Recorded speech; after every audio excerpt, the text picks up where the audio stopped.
إمام حسن كري إمام علي رضي الله عنهم لدواي إمام علي بيعتي دراية كإمام علي شهيد بو مسلمانان بيعتيان دا حسني كرديان خليفي مسلمانان شجمان كان إمام حسن بو خليفي مسلمانان لدواي أو شجمان جاي وكو پیغمبر عليه الصلاة والسلام آماجي پیدابو لحديث الصحيح فرموي صلح آشتواي وفتنة لسردستي أو كرم دا كجيتوا كحسنة كري عليا جابلي أو كاتي أو فتنة وآجاوي نيوان مسلمان كان أو شر نهامتي وناخوشياني بسر مسلمان كان دا عدبو لنيوان معاوية وإمام علي هبو رضي الله عنهم ديار إمام حسن همو كجان دو او بو هات خواري لخليفايتي پیشکشی کرد به معاویه کری ابی سفیان و بیعتی دا معاویه امام حسن همو فتنه کان کجاو معاویه لو ساعت و کات و لحظه و بو خلیفه مسلمانان اگنا لپیشتر هر سرکرده چی مسلمانان بو تا امام علی ما بو امام علی خلیفه راستقین بو لعقیده اهل السنه و جماعه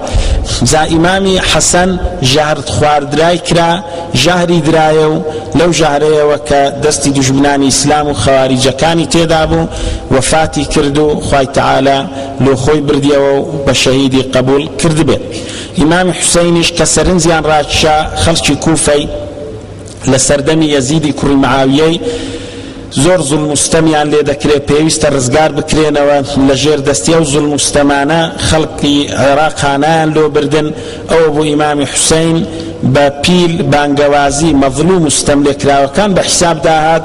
بگریان کوتو لشکری ریغی خستو بریکت سندی هاولا بریزکانی پیغمبری علیه الصلاة والسلام لوانا عبدالله کری عباس بپیداگریه و آموشگاریان کرد بدلسوزیه و کوانتی بدوقسی اهل عراق و اهل کوفی بلام او هر او های پیباشتر و اولاتر بو اجتهادی کرد لاجتهادکی اگر اصابی اوشی نکرد امام حسین کوا خلقک لگری راست گو نبون لبروي ترسنوك بون امام حسينيان راتشا عراق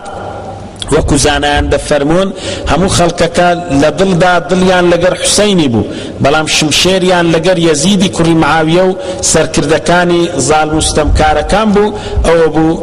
پناه بخوای رب العالمین او دردیان دا بنمالی پیغمبری علیه الصلاة والسلام که شیعکانی استا لوانن امام حسینیان شهید کردیا استا شینی لو دجیرن او زار او کاتی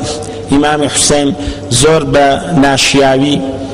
شهید کرا پناه بخوای رب العالمین سری لیکرایا و خینی کتأستوی او خلقانی او کاتی بلام خوای رب العالمین